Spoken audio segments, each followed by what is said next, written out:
ناظرین السلام علیکم ورحمۃ اللہ وبرکاتہ۔ خلاصہ قرآن مجید کے حوالے سے آج ہمارا 17واں پارہ ہے۔ 17ویں پارے کا آغاز سورہ انبیاء سے ہوتا ہے۔ جیسا کہ سورت کے نام سے واضح ہے، اس میں کچھ انبیاء کا تذکرہ ہمیں ملتا ہے،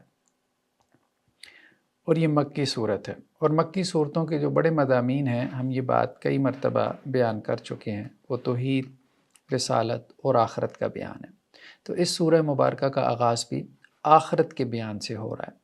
فرمایا گیا اقترب للناس حسابهم وهم فی غفلۃ معرضون، لوگوں کے لیے ان کے حساب کا وقت بہت قریب آ چکا، یعنی قیامت بہت قریب آ چکی، لیکن لوگ غفلت میں پڑے ہوئے ہیں، وہ اعراض کر رہے ہیں، وہ اللہ سبحانہ و تعالیٰ کے دین سے منہ موڑ رہے ہیں۔ تو اللہ کے رسول صلی اللہ علیہ وسلم نے قیامت کی کچھ علامات کو بیان فرما دیا، جنہیں ہم میجر سائن یا minor signs of the last day کہتے ہیں، یعنی علامات کبریٰ قیامت کی بڑی نشانیاں اور علامات صغریٰ قیامت کی چھوٹی نشانیاں۔ تو قیامت بہت قریب ہے۔ بعض روایتوں میں ہے کہ آپ صلی اللہ علیہ وسلم نے فرمایا اس طرح سے 2 انگلیوں سے اشارہ کرتے ہوئے کہ میں اور قیامت اسی طرح سے ہیں، یعنی جس طرح سے 2 انگلیوں کے درمیان کا فاصلہ ہے، اسی طرح سے اب میرے بعد کوئی نبی نہیں آئے گا اور اس کے بعد قیامت نے ہی قائم ہونا ہے۔ اور ویسے بھی جس شخص کی موت واقع ہو گئی تو عربی میں معروف مقولہ ہے کہ اس کی تو قیامت قائم ہو گئی، یعنی اس کی تو جزا و سزا جو ہے وہ قبر میں جاتے ساتھ ہی شروع ہو جاتی ہے۔ تو قیامت جو ہے وہ زیادہ دور نہیں ہے۔ وہ قیامت بھی کہ جس دن میدان حشر برپا ہوگا، اور وہ قیامت بھی جسے ہم قیامت صغریٰ یا چھوٹی قیامت کہتے ہیں، جو ہر انسان کے اوپر موت کی صورت میں جو ہے وہ واقع ہوتی ہے۔ فرمایا گیا کہ لوگوں کے لیے حساب کا وقت قریب آ گیا، لیکن وہ غفلت میں پڑے ہیں، وہ اعراض کر رہے ہیں، انہیں اس کا جو ہے وہ احساس نہیں ہے۔ نیکسٹ آیات کے اندر اللہ سبحانہ و تعالیٰ یہ بات بیان کر رہے ہیں کہ پچھلی قوموں کی طرف جو ہم نے رسول بھیجے وہ میلز تھے، یعنی مذکر تھے، مرد تھے۔ وَمَا أَرْسَلْنَا قَبْلَكَ إِلَّا رِجَالًا نُوحِي إِلَيْهِمْ، اے نبی صلی اللہ علیہ وسلم، ہم نے آپ سے پہلے مردوں کو ہی پیغمبر بنا کے بھیجا، عورتوں میں کسی کو پیغمبر نہیں بنایا گیا۔ اگرچہ عورتوں میں کچھ خواتین ایسی ہیں کہ جن کا بہت مقام اور مرتبہ ہے، جیسے حضرت مریم علیہ السلام جو حضرت عیسیٰ علیہ السلام کی والدہ ہیں، جیسا کہ رسول اللہ صلی اللہ علیہ وسلم کی ازواج مطہرات، ان میں سے حضرت خدیجہ اور حضرت عائشہ، حضرت حفصہ اور بہت ساری جو ہے وہ امہات المؤمنین، اسی طرح سے اور بھی بہت ساری خواتین ہیں کہ جن کا بہت مقام اور مرتبہ ہے۔ اللہ کے رسول صلی اللہ علیہ وسلم کی جو بیٹی ہیں حضرت فاطمہ رضی اللہ عنہ، ان کو جنت کی عورتوں کا سردار کہا گیا۔ تو عورتوں کا مقام اور مرتبہ ہے، لیکن عورتوں میں سے کسی کو نبی اور رسول بنا کر نہیں بھیجا گیا۔ نبوت اور رسالت صرف مردوں کے ساتھ مختص کی گئی ہے۔ تو قرآن مجید میں بھی اور سنت میں بھی بعض پہلوؤں میں ہمیں نظر آتا ہے کہ مرد کو کچھ اعتبارات سے فوقیت دی گئی ہے، اس کے رول کے اعتبار سے، جو رول وہ اس دنیا کے اندر پلے کرتا ہے۔ جیسا کہ اللہ سبحانہ و تعالیٰ نے جو ہے وہ مسجود ملائک حضرت آدم علیہ السلام کو بنایا، یعنی سجدہ جو ہے وہ حضرت آدم علیہ السلام کو فرشتوں نے کیا تھا، اماں حوا کو نہیں کیا۔ اسی طرح اللہ سبحانہ و تعالیٰ نے پہلے آدم علیہ السلام کو پیدا کیا، پھر ان کی پسلی سے اماں حوا کو پیدا کیا گیا۔ اسی طرح قرآن میں ایک جگہ پہ یہ بھی ہے کہ گھر کے اندر جو ہے وہ اللہ سبحانہ و تعالیٰ نے مردوں کو عورتوں کے اوپر ایک درجہ فوقیت دی ہے، یا مردوں کو عورتوں کے اوپر جو ہے وہ ذمہ دار، رسپانسیبل بنایا۔ تو اس طرح قرآن مجید کے مختلف مقامات سے بھی ہمیں یہ معلوم ہوتا ہے، اور احادیث سے بھی ہمیں یہ معلوم ہوتا ہے کہ اللہ سبحانہ و تعالیٰ نے مردوں کو کچھ پہلوؤں سے جو ہے وہ عورتوں کے اوپر فضیلت دی ہے۔ ان میں سے ایک یہ نبوت و رسالت کا پہلو بھی ہے کہ نبوت و رسالت مردوں میں رکھی گئی ہے۔ ویسے بھی اگر ہم دیکھیں جینڈر جو ہے وہ سٹڈیز اب تو خیر ڈپارٹمنٹس یونیورسٹیز کے اندر کھل رہے ہیں، لیکن اس میں بہت کچھ جو سٹڈیز کروائی جاتی ہیں وہ بائسڈ اپروچ کے ساتھ ہوتی ہیں۔ اگر آپ ہسٹوریکلی مطلب دنیا کی جو ہسٹری ہے اس میں آپ دیکھیں تو جتنے بڑے بڑے فلاسفر تھے، جتنے بڑے بڑے سپہ سالار تھے، جنہوں نے اس دنیا کی جو ہے وہ باغ دوڑ سنبھالی، جنہوں نے دنیا کے اوپر حکومتیں کیں، جنہوں نے بڑی بڑی جو ہے انوینشنز کی، تو مردوں اور عورتوں کے مقابلے میں عورتوں کی نسبت نہ ہونے کے برابر ہے۔ بڑے بڑے جتنے سائنسٹسٹ ہو گزرے ہیں کسی بھی فن کے اندر، بڑے بڑے پوئٹس، لٹریچر کے اندر آپ چلے جائیں، فلاسفی میں چلے جائیں، سائنس میں چلے جائیں، ریلیجن میں چلے جائیں، بڑے بڑے مذاہب کے جو بانی ہیں، مین میڈ ریلیجن ہی کیوں نہ ہو، تو وہ مرد ہی ہیں۔ ٹھیک ہے، بدھ مت ہے، اسی طرح سے جو ہے وہ آپ ہندو مت کو لے لیں، اسی طرح سے اور جو مختلف کنفیوشنزم ہے، تو بڑی بڑی جو تحریکیں ہیں، موومنٹس ہیں، وہ مردوں نے پیدا کی، بڑے بڑے انقلاب ریولوشنز وہ مرد لے کے آئے۔ آج بھی ملکوں کی جو آرمیز ہوتی ہیں، ان کے جو چیف آف آرمی سٹافز ہوتے ہیں وہ مرد ہی ہوتے ہیں۔ تو اس اعتبار سے کہ مرد جو ہے اس کا رول ویسے بھی ہمیں مطلب ہماری آبزرویشن بھی ہمیں یہی بتاتی ہے کہ وہ زیادہ ہے، وہ کردار اللہ سبحانہ و تعالیٰ نے اس کا زیادہ رکھا ہے۔ لیکن اس کے کردار زیادہ ہونے کا مطلب یہ نہیں ہے کہ وہ عورت سے برتر ہے۔ اس کے کردار زیادہ ہونے کا مطلب یہ ہے کہ وہ اللہ کے یہاں زیادہ رسپانسیبل بھی ہے۔ برتر ایڈمنسٹریٹولی ہوتا ہے، مطلب انتظامی اعتبار سے، جیسے خاتون جو ہے وہ کسی ادارے میں کام کر رہی ہے یا مرد کسی ادارے میں کام کر رہے ہیں، تو ظاہری بات ہے اس ادارے کا کوئی سربراہ ہوتا ہے، تو جو بھی اس کا اونر ہے، جو بھی اس کا جو ہے وہ ڈائریکٹر ہے، باقی سب لوگ جو ہے وہ اس کی انسٹرکشن کو فالو کرتے ہیں۔ دوسری بات کیا ہے، فَاسْأَلُوا أَهْلَ الذِّكْرِ إِن كُنتُمْ لَا تَعْلَمُونَ، اگر تمہارے علم میں نہیں ہے تو تم اہل ذکر سے، اہل علم سے پوچھ لیا کرو۔ یعنی جس مسئلے کا تمہیں علم نہیں ہے، تمہیں نالج نہیں ہے، تو کیا کرو، اہل علم سے پوچھ لیا کرو، علماء سے پوچھ لیا کرو۔ تو علماء بیسیکلی کیا ہیں؟ علماء جو ہے وہ رستہ ہے، علماء منزل نہیں ہے، وہ رستہ ہے۔ منزل کیا ہے؟ اللہ اور اس کے رسول صلی اللہ علیہ وسلم۔ منزل کیا ہے؟ کتاب و سنت، یعنی کتاب اللہ میں اللہ سبحانہ و تعالیٰ کے احکامات، سنت رسول میں اسی کتاب اللہ کی تشریح جو اللہ کے رسول صلی اللہ علیہ وسلم نے اللہ کے حکم سے کی۔ تو کتاب و سنت جو ہے وہ ہمارے دین کا پرائمری سورس ہے۔ اب اس کی لینگویج چونکہ عربک ہے، عام آدمی کو عربی سمجھ نہیں آتی، تو درمیان میں علماء میڈیم اور واسطہ بن جاتے ہیں، ذریعہ بن جاتے ہیں کہ آپ اللہ اور اس کے رسول کی بات کو، کتاب و سنت کو سمجھ سکیں، درمیان میں علماء کو میڈیم بنا کے۔ تو علماء اس اعتبار سے رستہ ہیں، تو رستے کی بھی اپنی اہمیت ہے۔ اگر آپ نے پشاور جانا ہے اور آپ کراچی والا رستہ اختیار کر لیں گے تو ظاہری بات ہے کہ آپ کبھی پشاور نہیں پہنچ پائیں گے، یعنی ایک شمال میں ہے تو دوسرا جنوب میں ہے۔ تو اگر آپ جو ہے وہ جنوب میں جانا چاہتے ہیں تو شمال کا رستہ اختیار کرنے سے کیسے آپ جنوب میں پہنچ جائیں گے؟ تو یہ امپاسبل ہے۔ تو رستے کی بھی بڑی اہمیت ہوتی ہے، نو ڈاؤٹ، لیکن رستے کو منزل نہیں بناتے۔ اسی طرح سے جو صوفیاء ہیں، جو علماء ہیں، جو واعظین ہیں، جو لوگوں کو جو ہے وہ ہدایت کا رستہ دکھانے والے ہیں، یعنی کتاب و سنت کی روشنی میں دکھانے والے ہیں، تو ان کی اپنی جگہ پہ اہمیت ہے۔ لیکن اس کا مطلب یہ بھی نہیں ہے کہ انہی کو ہم منزل بنا لیں، ٹھیک ہے، اور کتاب و سنت تک پہنچنے کی ہم کوشش نہ کریں، ہم اللہ اور اس کے رسول صلی اللہ علیہ وسلم کا حکم تلاش کرنے کی کوشش نہ کریں۔ بہت فرق پڑ جاتا ہے۔ ٹھیک ہے، ہمارے ہاں بہت سے راہبر ایسے ہوتے ہیں جو راہزن بھی ہوتے ہیں، مطلب بہت سے رہنما ایسے بھی ہوتے ہیں کہ جو بیسیکلی رہنما نہیں ہے، خود ان کو رستے کا نہیں پتہ، خود وہ ٹمک ٹوئیاں مار رہے ہیں، خود وہ بھٹکتے پھر رہے ہیں، تو دوسروں کو وہ کیا رستہ دکھائیں گے؟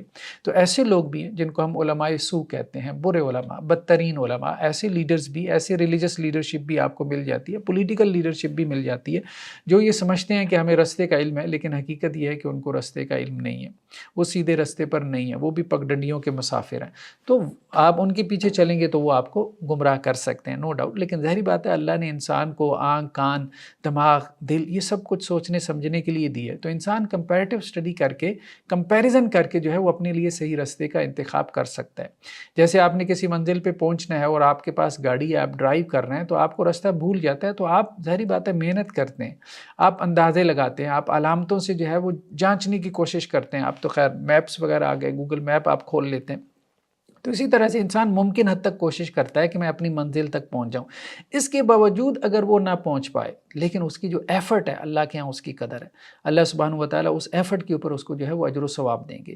جیسے بازار میں جو ہے وہ ہم جوتا خریدنے جاتے ہیں، یا خواتین جو ہے وہ جوتا خریدنے جاتی ہیں، 10 دکانیں پھرتی ہیں ایک جوتا لینے کے لیے، اور وہ جوتا لے کے آ جاتی ہیں، اگلے دن پھر اس کو واپس کروانے چلی جاتی ہیں۔ ان کو عدم اطمینان ہوتا ہے، مہنگا لے آئی ہیں، یا صحیح نہیں ہے، یا اس کا جو ہے وہ ماپ درست نہیں ہے۔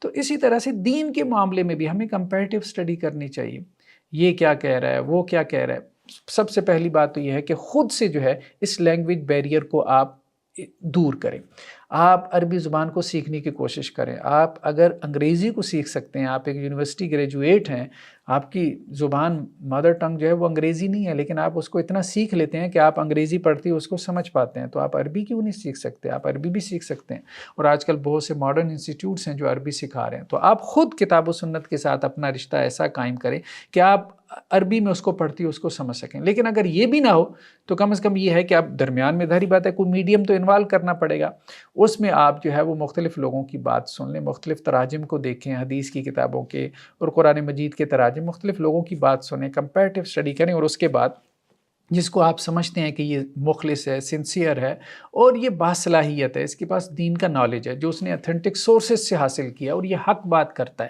یعنی اخلاق میں بھی بہتر ہے، اپنے علم میں بھی بہتر ہے، تو پھر اس کو فالو کریں۔ تو فَاسْأَلُوا أَهْلَ الذِّكْرِ کا یہ مطلب ہے کہ اہل علم سے پوچھ لیا کرو اگر تمہارے علم میں نہیں ہے، اور اہل علم بھی وہ والے جو تمہیں کتاب و سنت کا بتائیں، اللہ اور اس کے رسول صلی اللہ علیہ وسلم کا حکم بتائیں، یہ نہیں کہ ادھر ادھر کے قصے کہانیاں سنائیں۔ نیکسٹ آیات کے اندر اللہ سبحانہ و تعالیٰ نے زمین اور آسمان کی پیدائش کے بارے میں بتایا کہ یہ کوئی کھیل اور تماشا نہیں ہے، یہ ایک بامقصد پیدائش ہے، یہ پرپسفل کریشن ہے۔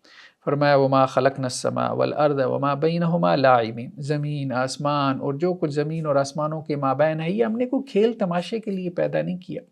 جیسا کہ ہندوؤں میں ایک فلسفی ہے کہ یہ دنیا کیا ہے، یہ رام کی لیلا ہے۔ رام کی لیلا سے کیا مراد ہے؟ رام سے مراد ان کی کریٹر ہے، خالق ہے، اور لیلا سے مراد جیسے کھلونا آپ کہہ لیں، ٹائے کہہ لیں، جیسے بچے جو ہے وہ بچپن میں کھیلتے تھے، ریت کی مٹی جو ہے وہ اس کا ریڑا آیا، اس کی ٹرالی آئی، گلی میں اتار دی گئی، کہیں بھی کنسٹرکشن ہو رہی تھی، بچوں نے اب اس ریت کے اندر گھر بنانا شروع کر دیے، ان کو ایک ایکٹیویٹی چاہیے تھی۔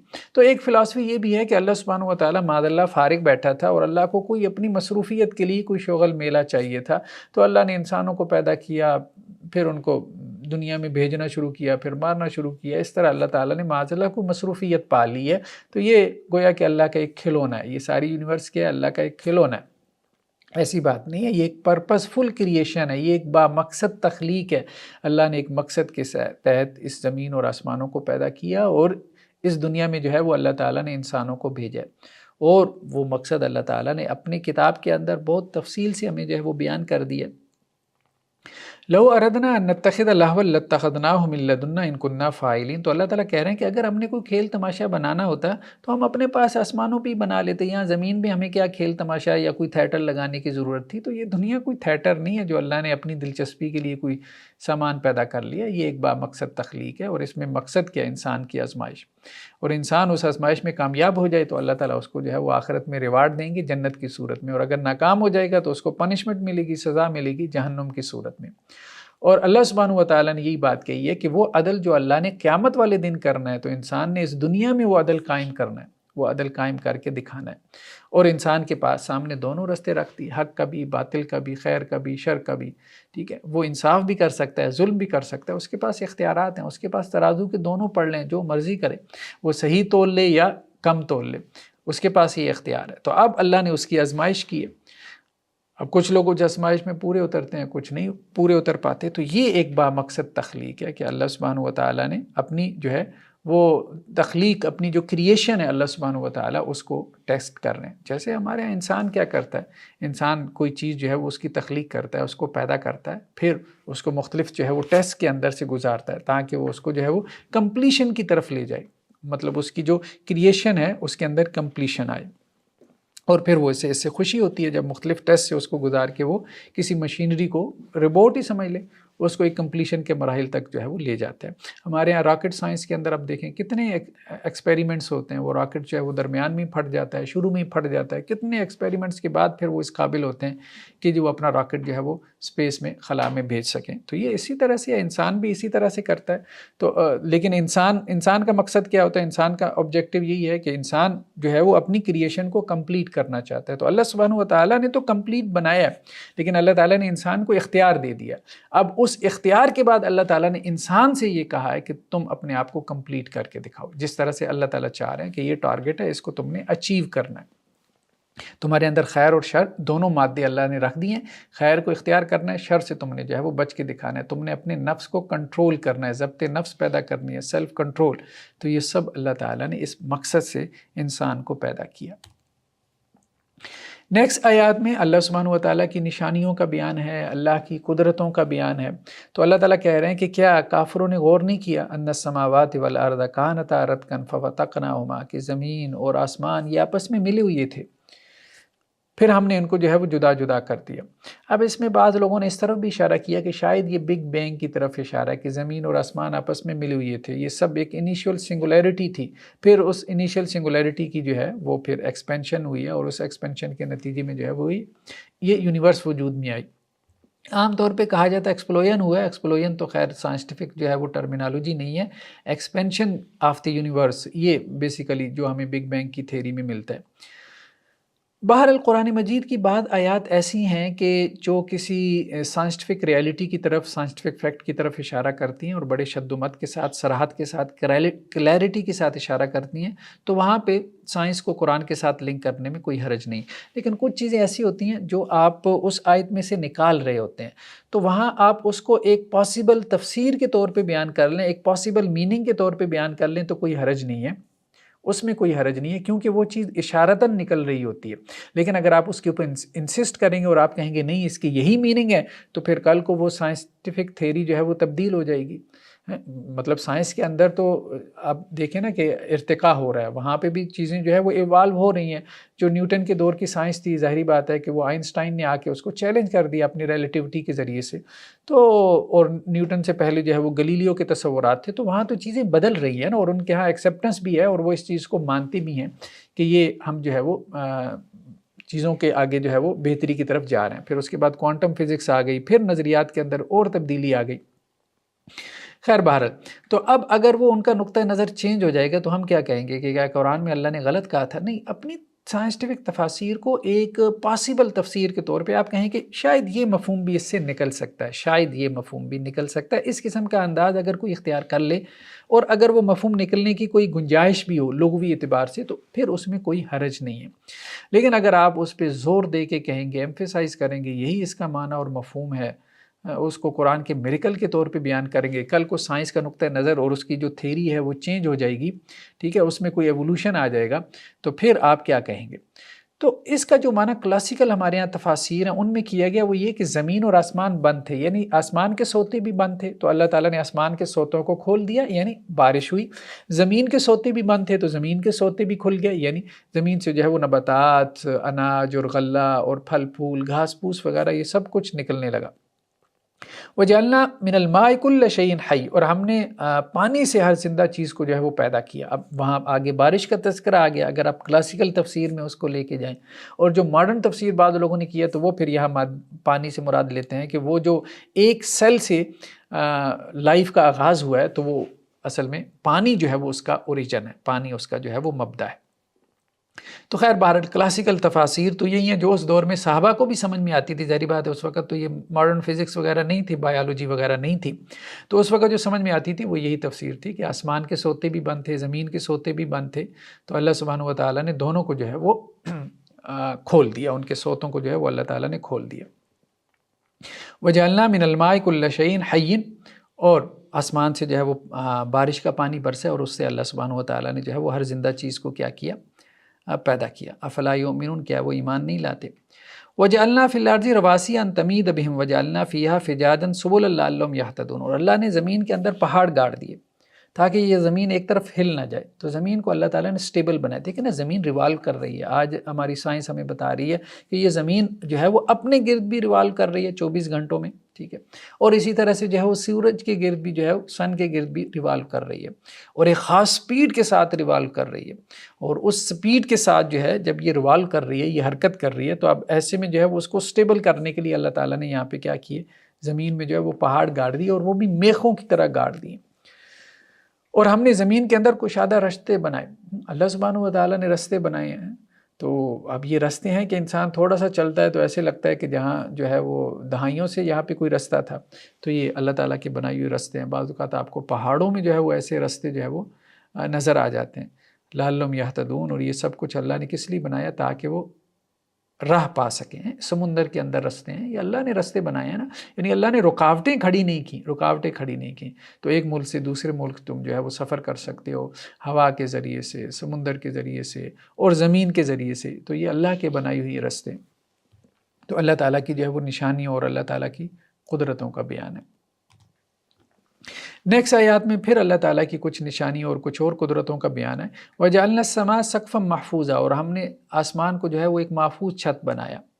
محفوظ چھت اس اعتبار سے بھی کہ یہ جو شیاطین تھے یہ اوپر جاتے تھے، اور اوپر جا کے جو ہے وہ فرشتوں کو جو اللہ کی طرف سے حکم ملتا تھا تو فرشتے جو ہے وہ آپس میں اس کو ڈسکس کرتے تھے۔ تو یہ شیاطین آسمانی دنیا تک چلے جاتے تھے، یعنی 7 آسمانوں میں سے سب سے نچلے آسمان تک۔ تو فرشتے جب آپس میں ڈسکس کر رہے ہوتے تھے تو یہ سن گن لے کے کوئی بات سن لی، اور پھر فرشتوں کی طرف سے ان کو کوئی شہاب ثاقب بھی پڑ گیا، تو اب یہ نیچے آتے تھے اور ان کے جو کاہن ہوتے تھے، فارچون ٹیلر، یہ ان کے کان میں آ کے وہ چیزیں انڈیل دیتے تھے، اور وہ پھر اس کی بنیاد پہ پشین گوئیاں کرتے تھے، اور پورا کہانت کا جو ہے وہ ایک انسٹیٹیوشن انہوں نے قائم کیا ہوا تھا، جس میں مطلب ان کی اپنی جو وحی ہے، آپ کہہ لیں شیاطین کی جو وحی ہوتی تھی اس کا ایک انسٹیٹیوشن، اور اس کی بنیاد پہ وہ سارا ان کا جو جھوٹا مذہب تھا دیوی دیوتاؤں کا اور شرک کا، وہ اس کی بنیاد پہ جو ہے وہ چل رہا تھا۔ وہ لوگوں کو وہ اس طرح سے جو ہے وہ اپنے ٹرسٹ میں، اپنے اعتماد میں بھی لیتے تھے کہ دیکھیں ہم نے یہ باتیں کہی ہیں اور وہ سچ ثابت ہو گئی ہیں۔ تو اللہ تعالیٰ نے آسمان کو محفوظ چھت بنا دیا، یعنی فرشتوں کے پھر پہرے بٹھا دیے گئے۔ یہ کب ہوا؟ اللہ کے رسول صلی اللہ علیہ وسلم کی بعثت کے بعد۔ اب پہرے سخت ہو گئے، اب یہ اوپر نہیں جا سکتے، پہلے جا سکتے تھے، اللہ نے ان کی ایک آزمائش رکھی ہوئی تھی۔ دوسرا اس کا معنی یہ بھی کیا گیا کہ اس سے مراد اوزون کی لہر بھی ہو سکتی ہے، جو ہے وہ اس قسم کی سورج کی جو شعائیں ہیں جو ہمارے لیے نقصان دہ ہیں، ان کو زمین کے اوپر جو ہے وہ پلانٹ ارتھ پہ آنے سے جو ہے وہ روکتی ہیں۔ بہرحال مختلف معنوں کی اگر پاسبلٹی ہو تو وہ معنی جو ہے وہ کیے جا سکتے ہیں، اس میں کوئی حرج والی بات نہیں ہے، لیکن اصل اس کے معنی، لغوی معنی وہی ہیں جو کہ صحابہ کے سمجھ میں آ رہے تھے، یعنی جو کلاسیکل تفسیر میں ہمیں بیان ہو رہے ہیں، کیونکہ صحابہ کو کہا گیا کہ یہ قرآن ہم نے آپ کی طرف نازل کیا تاکہ آپ اس کو سمجھیں۔ وَهُمْ عَنْ آیَاتِهَا مُعْرِضُونَ، اور وہ اللہ کی آیات سے کیا کر رہے ہیں؟ اعراض کر رہے ہیں، یعنی یہ اللہ کی کتنی بڑی بڑی نشانیاں ہیں اور اس سے وہ اعراض کیے جا رہے ہیں۔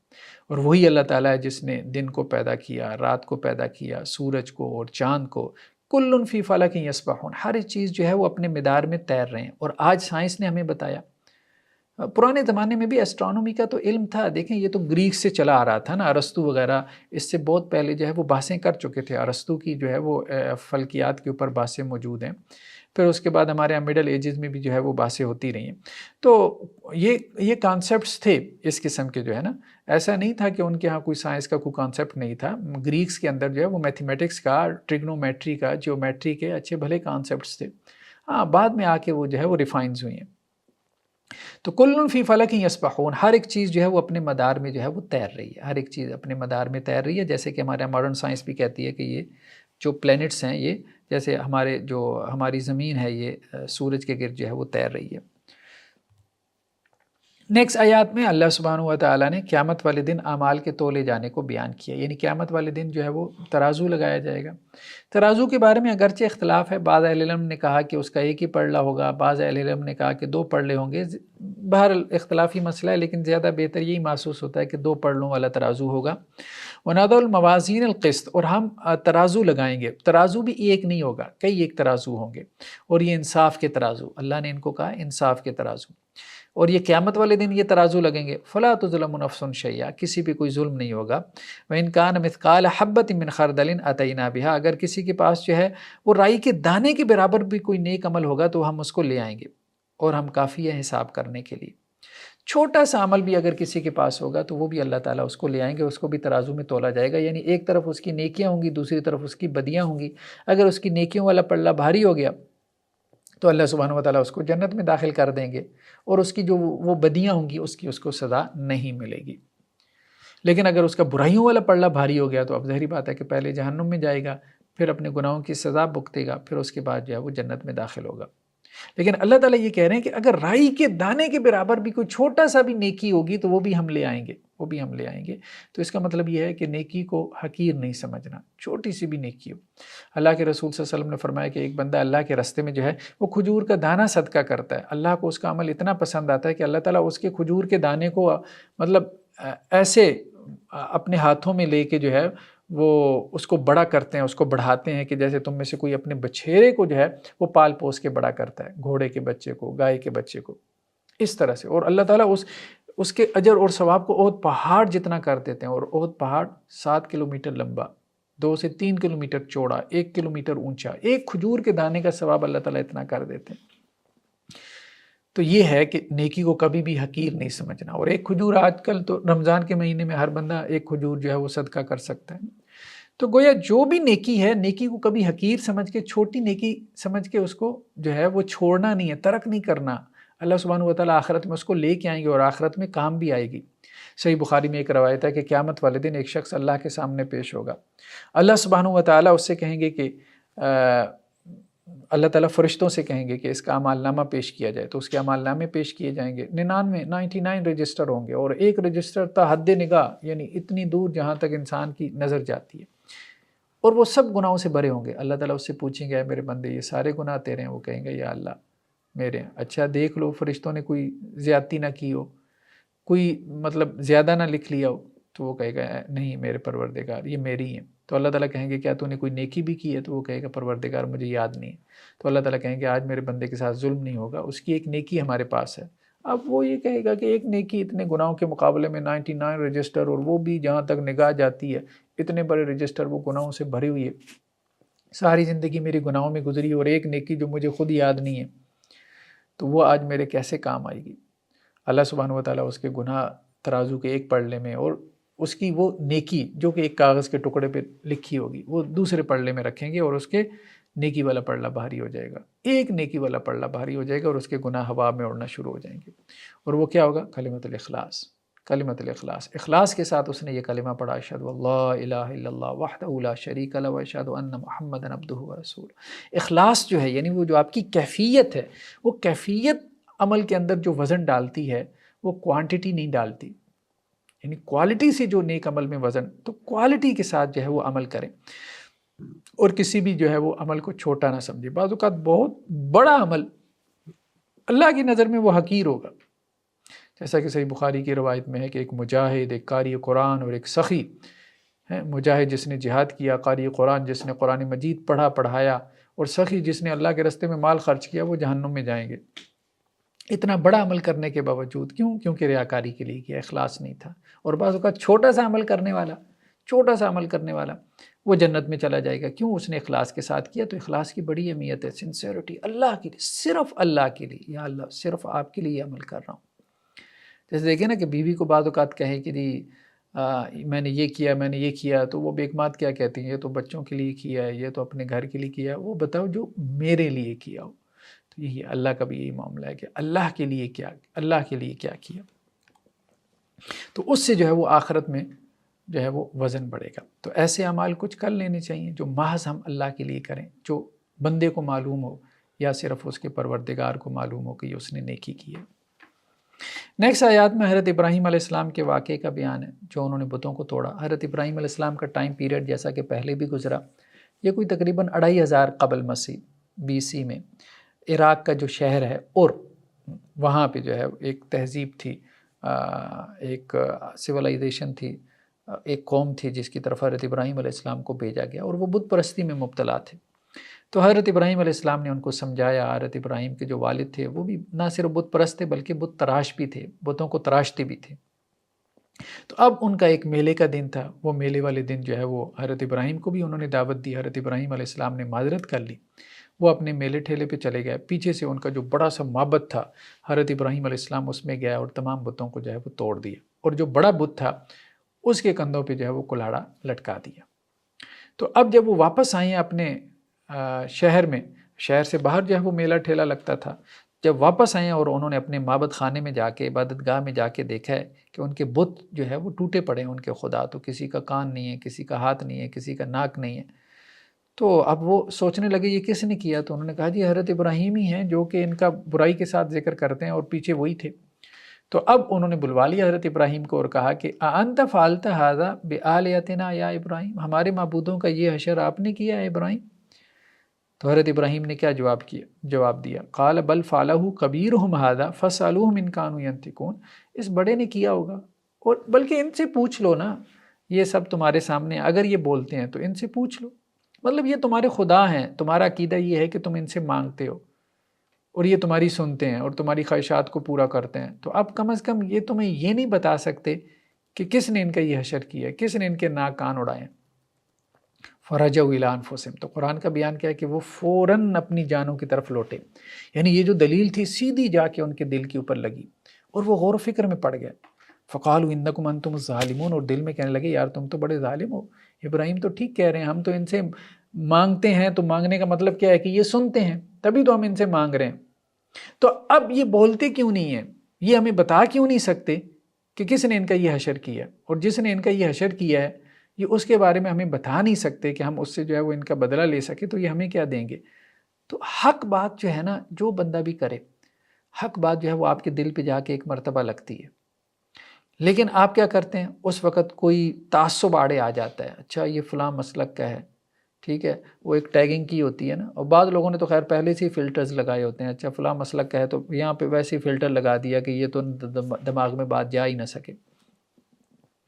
دین کی بات جو ہے، جو حق بات ہے، وہ سیدھی دل پہ جا کے لگتی ہے، پھر بعد میں تعصب اور ضد اور انانیت آڑے آ جاتی ہے، اور آپ کوئی تعویل گھڑ کے جو ہے وہ اس کا انکار کرنا شروع کر دیتے ہیں۔ یہی معاملہ یہاں پہ ہوا، ثم نکسوا علی رؤوسہم لقد علمت ما ہؤلاء ینطقون، تو اب قرآن کہتا ہے کہ وہ آپس میں جو ہے وہ سوچنے پہ مجبور ہو گئے اور اپنے آپ کو اندر سے ظالم کہنا شروع ہو گئے، لیکن ان کے سر بھی جھک گئے، لیکن پھر حضرت ابراہیم کو کیا کہنے لگے کہ آپ کو پتہ ہے کہ یہ بول نہیں سکتے، تو ہم ان سے کیا پوچھیں، اس لیے آپ ہمیں بتائیں۔ تو حضرت ابراہیم نے پھر فوراً دوسری چوٹ لگائی، قال فتعبدون من دون اللہ ما لا ينفعکم شیئا ولا یضرکم، کس کی عبادت کر رہے ہو پھر اللہ کو چھوڑ کے، جو بول بھی نہیں سکتا، تو جو بول نہیں سکتا تو تمہیں نفع نقصان کیا پہنچا سکتا ہے، جو یہ نہیں بتا سکتا کہ اسے کس نے نقصان پہنچایا ہے وہ تم سے نقصان کیسے دور کر سکتا ہے، اف لکم، افسوس ہے تمہارے اوپر، ولما تعبدون من دون اللہ، اور جن کی تم عبادت کرتے ہو اللہ کے علاوہ، فلا تعقلون، کیا تمہارے اندر عقل نہیں ہے؟ تف ہے تمہارے اوپر، افسوس ہے تمہارے اوپر۔ تو دیکھیں حضرت ابراہیم علیہ السلام جو ہے وہ دین ابراہیمی پر تھے، ایک بہت اہم بات، حضرت ابراہیم علیہ السلام دین ابراہیمی جو ہے وہ دین توحید، حضرت ابراہیم علیہ السلام کا توحید کے اعتبار سے جس شان سے تذکرہ ہمیں قرآن میں ملتا ہے، واقعہ یہ ہے کہ وہ ایک عجیب شان ہے۔ اللہ تعالیٰ جب بھی حضرت ابراہیم کا تذکرہ کرتے ہیں تو اکثر یہ بیان کرتے ہیں کہ وما کان من المشرکین، مشرکوں میں سے نہیں تھے، مشرکوں میں سے نہیں تھے، اللہ کی طرف یکسو تھے، حنیف تھے۔ یہی حضرت ابراہیم علیہ السلام کی بیٹے حضرت اسماعیل، انہی سے پھر آگے قریش پیدا ہوئی ہے، اور ان قریش کے اندر بدترین شرک آیا، یعنی یہ اولاد ابراہیم ہے، یہ سید زادے ہیں قریش، مشرکین مکہ، جنہوں نے بیت اللہ کو جو ہے وہ بتوں سے آباد کر دیا تھا۔ تو اس لیے یہ کہنا کہ نبی کی قوم میں جو ہے وہ شرک پیدا نہیں ہو سکتا، یہ بالکل ایک بہت بڑی غلط فہمی کی بات ہے۔ حضرت ابراہیم علیہ السلام کی اولاد میں قریش میں اللہ کے رسول صلی اللہ علیہ وسلم بھی ہیں، اور قریش میں ابو جہل بھی ہے، ابو لہب بھی ہے۔ ابو لہب کی مذمت تو قرآن میں بھی آگئی، اور ابو جہل کو تو اللہ کے رسول نے کہا کہ سمت کا فرعون ہے، ٹھیک ہے، وہ بھی قریش میں سے ہے، وہ بھی اولاد ابراہیم میں سے ہے۔ تو حضرت ابراہیم علیہ السلام تو دین توحید پہ تھے، حضرت اسماعیل جو ان کے بیٹے تھے وہ بھی دین توحید پہ تھے، پھر حضرت اسماعیل کے بیٹوں سے جو ہے وہ آگے یہ نسل چلی ہے، یہ آگے قریش وجود میں آئی، لیکن آہستہ آہستہ اپنے باپ دادا کے دین سے پھر کے وہ اس میں شرک کرنے لگ گئے۔ یہی معاملہ ہمارے اس دین کے ساتھ ہوا، دین اسلام کے ساتھ ہوا ہے۔ بہت سارے سید زادے آپ کو ایسے مل جائیں گے رسول اللہ صلی اللہ علیہ وسلم کی طرف جو ہے وہ اپنی نسبت کرنے والے، کھلا شرک کے اندر مبتلا ہیں، نام کے بس شاہ جی ہیں لیکن سری شرک میں جو ہے وہ مبتلا ہیں۔ تو حضرت ابراہیم علیہ السلام کی اولاد جو قریش ہیں وہ شرک میں مبتلا ہو سکتے ہیں، اور دین ابراہیمی کو وہ شرک میں کنورٹ کر سکتے ہیں۔ تو اللہ کے رسول صلی اللہ علیہ وسلم، اللہ کے رسول تو خود کہتے ہیں کہ ہمارے جد امجد جو ہے وہ حضرت ابراہیم ہے، تو اللہ کے رسول صلی اللہ علیہ وسلم کی آل اولاد میں سے کیوں نہیں آگے ایسے ہو سکتے لوگ، یا آپ وسلم کی امت میں سے ایسے لوگ کیوں نہیں ہو سکتے؟ کچھ لوگوں کو کہنا یہ بس ٹھیک ہے، ہم اللہ کے رسول صلی اللہ علیہ وسلم کی امت ہی ہیں، ہم نے آپ وسلم کا کلمہ پڑھ لیا، اب ہم شرک نہیں کر سکتے، بھلے جو ہے وہ قبر کے گرد جو ہے وہ طواف کرتے رہیں، یا مزار پہ جا کے جو ہے وہ سجدے کرتے رہیں، یا اللہ کو چھوڑ کے جو ہے وہ سب سے استغاثہ کرتے رہیں، مانگتے رہیں، یا علی مشکل کشا، یا غوث اعظم، یا المدد جو ہے وہ غوث اعظم، اور اس کے نعرے وغیرہ جو ہے وہ لگاتے رہیں۔ تو یہ ظاہری بات ہے کہ یہ شرک جو ہے یہ پہلی امتوں میں بھی آیا ہے، نبیوں کی اولادوں میں آیا ہے، تو اب بھی جو ہے وہ قیامت تک یہ شیطان اسی طرح سے جو ہے وہ مزین کر دیتا ہے۔ حضرت ابراہیم علیہ السلام کی قوم کے لوگ بھی جو بتوں کو پوج رہے تھے، تو اس کے باوجود انہوں نے تعویل کر لی، جب حضرت ابراہیم علیہ السلام نے مکالمہ کی یہ تو دیکھ سن نہیں سکتے، تو اب وہ پیچھے سے کیا کہتے تھے؟ ظاہری بات ہے یہی کہتے تھے، جیسا کہ حضرت عبداللہ ابن عباس نے قوم نوح کے بارے میں تبصرہ کیا ہے، ٹھیک ہے، کہ ان کے جو بت تھے بیسیکلی وہ پیچھے نیک لوگ تھے، نیک لوگوں کے ناموں پہ انہوں نے جو ہے وہ بت بنا لیے تھے۔ اب نیک لوگوں کے ناموں پہ جو ہے وہ قبریں اور مزار بنائے جاتے ہیں، پہلے زمانے میں بت بنائے جاتے تھے، بس شرک کی فارم بدلی ہے، اور شرک ہمیشہ ایک جیسا نہیں رہے گا بھائی، اس کی فارم بدلتی رہیں گی، بدعت جو ہے اس کی فارم بدلتی رہتی ہیں، ظلمت اور اندھیرے جو ہے وہ ایک نہیں ہے، قرآن نے کہا ظلمات، نور ایک ہوتا ہے، روشنی ایک ہوتی ہے، توحید ایک ہوتی ہے، شرک جو ہے اس کی تو ہزاروں صورتیں ہو سکتی ہیں، تو ہر زمانے کا شرک جو ہے وہ اپنی اپنی صورت کا ہوتا ہے، ساری زندگی لوگ صرف بتوں کی جو ہے وہ پوجا نہیں کرتے رہیں گے، لوگوں نے صرف یہی سمجھ لیا کہ بس بت کے سامنے سجدہ کرنا یہی شرک ہے، بت جو ہے، بتوں کا جو شرک ہے وہ اس دور کا ایک بڑا شرک تھا، اب بت کی جگہ کسی اور چیز نے لے لیا، وہی بت کو ریپلیس کر دیا قبر نے، اب لوگوں نے یہ سمجھا کہ شاید بت کو سجدہ کرنا تو جو ہے یہ تو شرک تھا، اب بت سے مانگنا یہ تو شرک تھا، اب قبر سے یا صاحب قبر سے مانگنا یہ تو شرک نہیں ہے۔ لوگوں نے یہ سمجھنا شروع کر دیا، بس شیطان نے ایک دھوکے میں ڈال دیا کہ اصل میں تو وہ قرآن جس شرک کی ممانعت سے بھرا پڑا ہے وہ تو ساروں بتوں کے بارے میں، حالانکہ ان کے بت بھی اصل میں کیا تھے، وہ ان کی نیک پرسنالٹیز تھی۔ تو اس بات کو سمجھنے کی ضرورت ہے، وہ نیک پرسنالٹیز کا سمبل انہوں نے بت رکھی ہوئے تھے، انہوں نے نیک پرسنالٹیز کے سمبل کے طور پہ یہ جو قبر مٹی کا ڈھیر ہے اور یہ جو مزار ہے اس کے اوپر جو عمارت کھڑی ہے، بس اس کو مطلب وہ مٹی کا رس سیمنٹ اس کو جو ہے وہ چومی چاٹی جا رہے ہیں۔ اتنی تعظیم مسجد کی نہیں کی جاتی جتنی جو ہے قبر اور مزار کی جاتی ہے۔ نیکسٹ آیات میں حضرت سلیمان علیہ السلام کی معاملہ فہمی کا بیان ہے۔ بنی اسرائیل میں جو انبیاء گزرے ان میں حضرت سلیمان علیہ السلام کا درجہ بہت بڑا ہے، اور ان کے والد حضرت داؤد علیہ السلام۔ تو حضرت داؤد علیہ السلام پہلے بادشاہ تھے، پھر ان کی بادشاہت وراثت میں حضرت سلیمان علیہ السلام کو ملی۔ وَدَاوُودَ وَسُلَيْمَانَ إِذْ يَحْكُمَانِ فِي الْحَرْثِ إِذْ نَفَشَتْ فِيهِ غَنَمُ الْقَوْمِ، اور یاد کرو داؤد اور سلیمان کا قصہ، جب وہ دونوں فیصلہ کر رہے تھے کھیتی کے بارے میں، اس میں کسی قوم کی بکریاں جو ہے وہ چر گئی تھیں، اور ہم ان کے فیصلہ کرنے کے وقت حاضر تھے، ہم اس کو دیکھ رہے تھے کہ کس طرح سے یہ فیصلہ کرتے ہیں۔ ہوا یہ تھا کہ ایک شخص کی بکریاں جو ہے وہ دوسری کی تیار فصل تھی اس میں چر گئیں۔ اب یہ مقدمہ جو ہے وہ حضرت داؤد علیہ السلام کے سامنے پیش ہوا، تو اب انہیں مشکل پیش آ رہی تھی کہ وہ کیسے اس مقدمے کا فیصلہ کریں۔ تو اس میں حضرت سلیمان علیہ السلام کو اللہ سبحانہ و تعالیٰ نے اچھی فہم، اچھی بصیرت دی تھی، اگرچہ وہ حضرت داؤد علیہ السلام کے بیٹے تھے لیکن ان کی سوجھ بوجھ بہت اچھی تھی۔ تو انہوں نے پھر اس کا جو ہے وہ فیصلہ یہ تجویز کیا جو حضرت داؤد علیہ السلام کو بھی پسند آئے، اور اللہ تعالیٰ نے بھی کہا کہ ہم نے سلیمان کو جو ہے وہ یہ فہم عطا کیا تھا۔ اس لیے آپ وسلم کی دعاؤں میں ہمیں یہ بھی ملتا ہے کہ یا معلم ابراہیم علمنی و یا مفاہم سلیمان فاہمنی، اے ابراہیم علیہ السلام کے معلم اللہ سبحانہ و تعالیٰ، آپ ہمیں تعلیم دیں، ہمیں علم دیں، اور جو فہم آپ نے سلیمان علیہ السلام کو دیا وہ فہم اور بصیرت ہمیں دیں، یعنی حضرت ابراہیم جیسا علم حضرت سلیمان جیسا فہم اور بصیرت عطا فرمائے۔ تو حضرت سلیمان علیہ السلام نے کیا فیصلہ کیا؟ انہوں نے یہ کہا کہ جس کی بکریاں دوسری کی کھیتی میں چر گئی ہیں اور اس کی فصل انہوں نے تباہ کر دی ہے، تو کھیتی بکری والوں کو دے دی جائے، اور بکری والا کیا کرے کہ اس کی کھیتی دوبارہ تیار کرے، یہاں تک کہ وہ اپنے اس حالت میں آ جائے کہ جس حالت میں وہ کھیتی اس میں بکریاں چر گئی تھی، یعنی تیار فصل کر دے اس کو، اور اتنی دیر میں اس کی جو بکریاں وہ کھیتی والے کو دے دی جائیں تو وہ ان کو چارہ بھی ڈالے اور ان سے جو ہے وہ فائدہ بھی اٹھائے۔ تو اس طرح حضرت سلیمان علیہ السلام نے اس کا جو ہے وہ فیصلہ کیا۔ تو اللہ سبحانہ و تعالیٰ نے یہاں پہ تبصرہ کرتے ہوئے کہا کہ دونوں کو ہم نے علم اور حکمت دیا تھا، داؤد کو بھی اور حضرت سلیمان کو بھی، لیکن حضرت سلیمان علیہ السلام کو اللہ نے اضافی طور پہ سوجھ بوجھ عطا کی تھی۔ تو قاضی اور جج جو ہے ایسا بندہ ہونا چاہیے کہ جس کی سوجھ بوجھ اچھی ہو، جس کے اندر فقاہت ہو، جس کے اندر بصیرت ہو، کیونکہ اس نے چیزوں کو جو ہے وہ انالائز کرنا ہوتا ہے اور پھر ان کے بعد ایک ججمنٹ پاس کرنی ہوتی ہے۔ تو سوجھ بوجھ کا ہونا بہت ضروری ہے، معاملہ فہم ہونا بہت ضروری ہے۔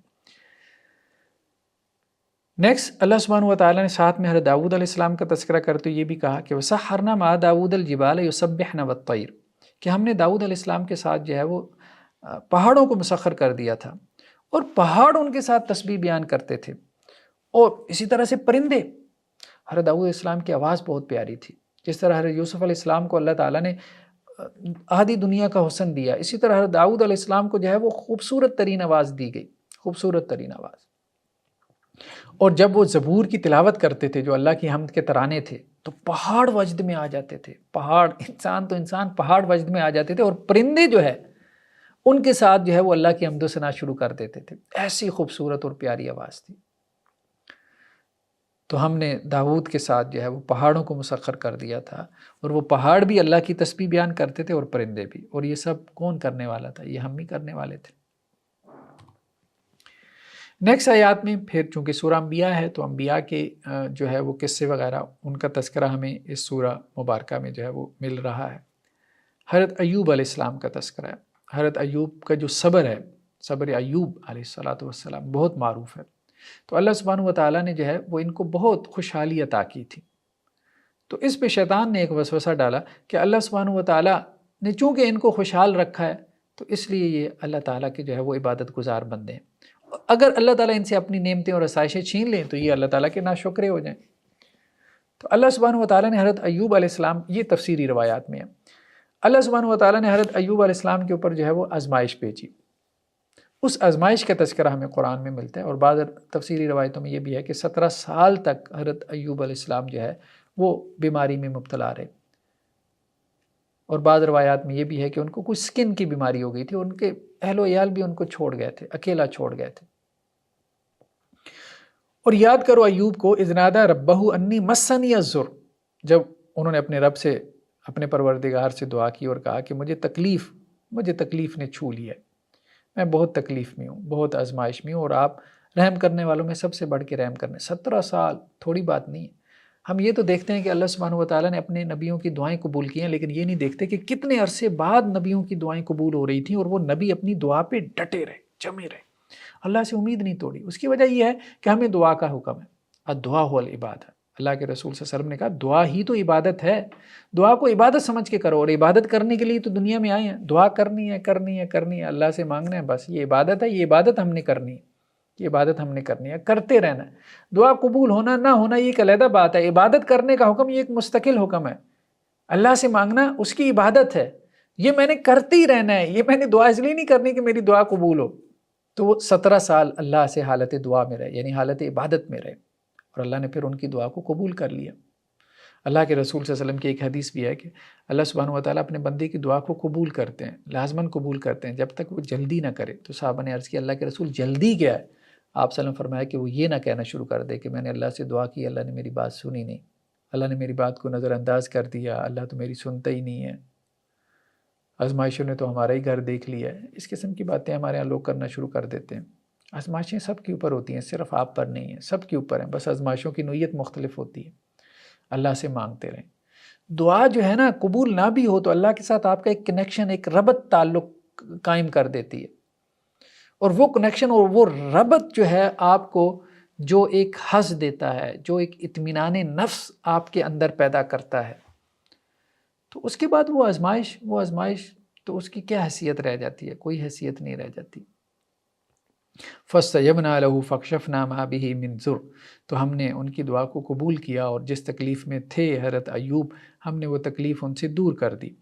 وَآتَيْنَاهُ أَهْلَهُ وَمِثْلَهُمْ مَعَهُمْ رَحْمَةً مِّنْ عِنْدِنَا، اور ہم نے ان کو ان کے اہل و عیال بھی واپس لوٹا دیے، اور اپنی رحمت سے اتنی مزید بھی دے دی، اہل و عیال بھی واپس آ گئے، سارا مال و دولت بھی، اور جتنے اہل و عیال تھے اللہ نے ان میں بڑھوتری کر دی، مال و دولت میں بھی بڑھوتری کر لی، اور ساتھ میں آخر میں کیا کہا وَذِكْرَىٰ لِلْعَابِدِينَ۔ ایوب علیہ السلام کے قصے میں عبادت کرنے والوں کے لیے نصیحت ہے۔ آزمائش میں یہ نہیں کرنا کہ اللہ سے مایوس ہو کے بیٹھ جانا ہے، اللہ نے تو آزمائشیں بھیجتے رہنا ہے، اللہ نے دنیا میں بھیجا ہی اس لیے کہ اللہ نے تمہاری آزمائش کرنی ہے، یعنی تمہارے ٹیسٹ کے لیے، امتحان کے لیے۔ جب نقطہ نظر تمہارا یہ ہے تو اب ظاہری بات ہے اس کے لیے تیار بھی رہو، اور اگر ذہناً نہیں بھی تیار ہو، مثال کے طور پہ اللہ کا انکار کر دے انسان، کافر ہو جائے، تو اس سے کیا اس کی آزمائش نہیں ہوتی؟ آزمائش تو پھر کافر بھی آزمائش میں ہے، بندہ مومن بھی آزمائش میں ہے، بس یہ ہے کہ بندہ مومن کو آخرت میں اجر مل جائے گا، یہ بہت بڑا پہلو ہے، اور کافر کو کچھ بھی نہیں ملے گا۔ نیکسٹ آیات میں اللہ سبحانہ وتعالیٰ یہ کہہ رہے ہیں کہ زمین کے جو وارث ہیں وہ نیک لوگ ہوں گے۔ وَلَقَدْ كَتَبْنَا فِي الزَّبُورِ مِن بَعْدِ الذِّكْرِ أَنَّ الْأَرْضَ يَرِثُهَا عِبَادِيَ الصَّالِحُونَ، کہ ہم نے زبور میں یہ لکھ دیا تھا۔ زبور وہ کتاب جو حضرت داؤد علیہ السلام کی طرف نازل ہوئی، 1000 BC، یہ زمانہ ہے حضرت داؤد علیہ السلام کا۔ تو ہم نے اللہ کے ذکر کے بعد، یا جو بھی اللہ نے نصیحت کی تھی اس کے بعد، ہم نے زبور کے اندر یہ بات لکھ دی تھی کہ اس زمین کا وارث کون بنے گا؟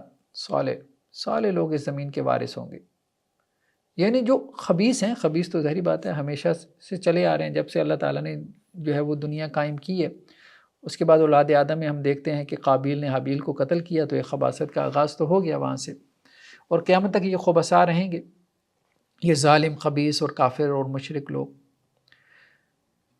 لیکن یہ ہے کہ وارث جو ہے وہ اس زمین کے وہ نیک لوگ ہی بنیں گے۔ اس سے کیا مراد ہے کہ دونوں کے اندر جنگ و جدال ہوتا رہے گا، اللہ تعالیٰ خبثاء کو مٹاتے رہیں گے، پھر دوسرے آ جائیں گے، پھر ان کو مٹائیں گے، بالآخر جو ہے وہ غلبہ اللہ کے نیک بندوں کا ہی ہوتا رہے گا۔ لیکن ظاہری بات ہے وہ صالح بھی تو ہوں نا، وہ صالح ہوں گے تو پھر ہی تو، صرف مسلمانی کا ٹیگ تو نہ ہو نا ان کے ساتھ، وہ صالح ہوں، مسلمان نام کے نہ ہوں، صالح ہوں۔ اگر وہ صالح بھی ہوں گے تو اللہ تعالیٰ ان کو زمین کا وارث بنائے گا، وہی زمین کے وارث ہیں۔ اللہ کی زمین ہے نا، اللہ کی زمین ہے، تو اللہ تعالیٰ اپنے بندوں میں سے صالح کو جو ہے وہ اپنی زمین کی وراثت نہیں دے گا تو پھر کس کو دے گا اللہ تعالیٰ؟ لیکن بات یہ ہے کہ وہ سب کلیم کر رہے ہیں کہ ہم صالح ہیں، صالح ہے کوئی نہیں، بدترین اور کرپٹ لوگ ہیں ہم۔ مطلب ابھی آپ جا کے جو ہے وہ گوگل کریں اور آپ یہ دیکھیں کہ جی کرپشن کا جو انڈیکس ہے پوری دنیا کے اندر مسلمان ممالک میں ہے 140ویں نمبر پہ، تو ہم پاکستان کے لوگ 140ویں نمبر پر ہیں ہم کرپشن میں۔